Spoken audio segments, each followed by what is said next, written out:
And we're live. But so I want to bounce back to Finn.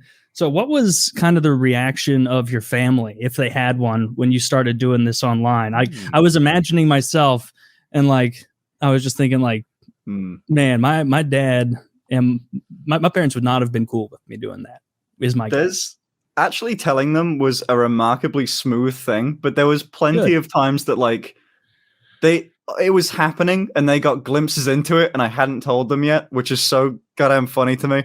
Like they I was in a car ride. I was on like a bit of a road trip with my mom and I was in the passenger seat. She was driving and I was just going through my photos and there was a selfie that I took and my mom happened to look over at that 1 minute and she go, "Oh, who's she?"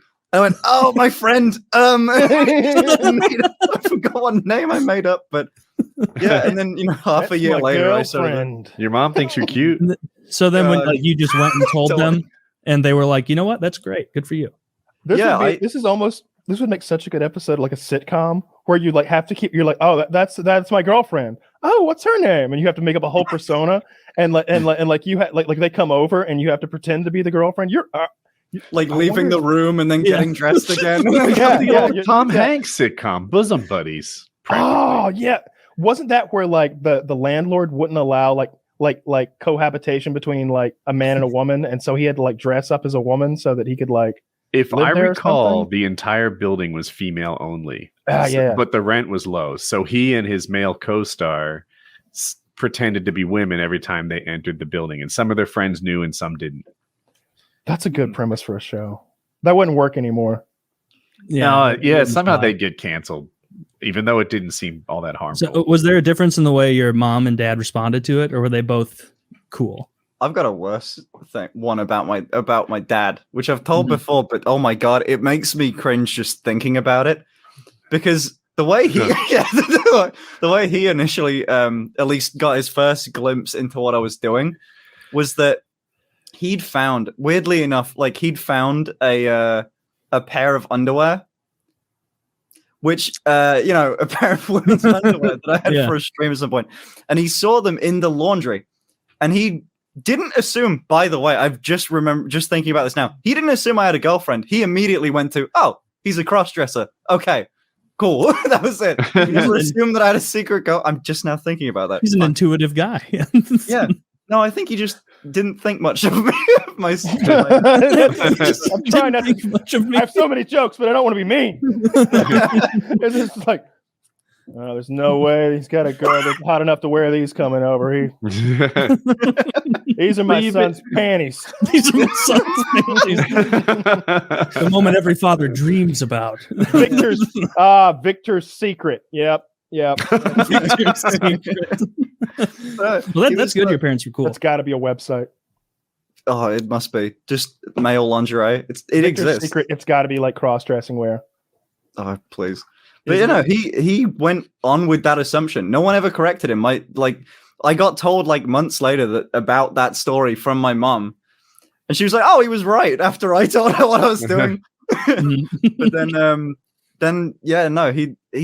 I remember his words or something, or how it was quoted to me was just his reaction was, "Oh, at least he's not boring," and then that's just how it went on from there. It was nice. Well, it's certainly not boring. Yeah, we were talking prior to the show. Kyle said something like, "Oh, I thought girls were neater than that," referring to the back of your room, and you seem to disagree. But I'm hiding. Yeah. I get the comment a lot that like, "Oh, he's like every other woman, that their room is an absolute state. Like there's just a pile of heels behind me. I noticed that immediately. Is just if I move my camera either way, it gets so much worse than it is.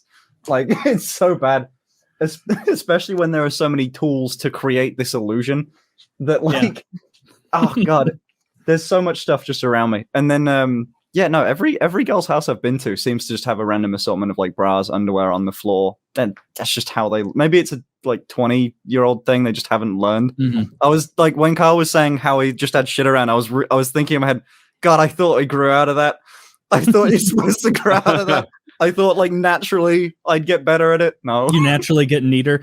Yeah, I thought that would happen. It's like when you remember being like 18, 20, like early 20s, and like you still have that thought of like, I wonder when I'm going to like tick over into a full adult mode. And now being 30, I'm like, oh, that's just not going to happen. Like I'm going to have the same brain in my head when I'm 72, except I'll just be like horrified of how quickly life is passing me by.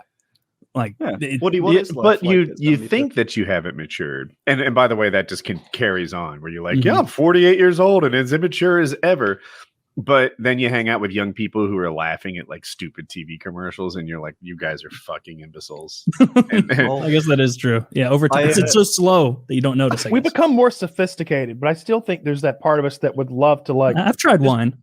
They do I prefer a red, a 2021 red from the gas station.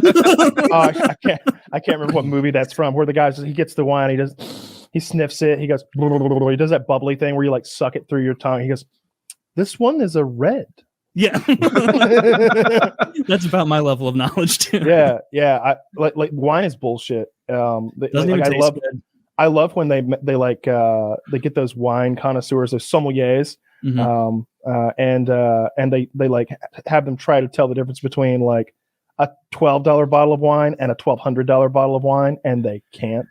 There's like this. You get to this point like around, I think it's around $20, where it's like this is as good as it can get.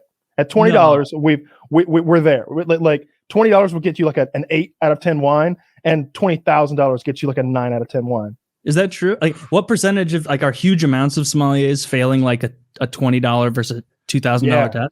Yeah, they can't tell the difference.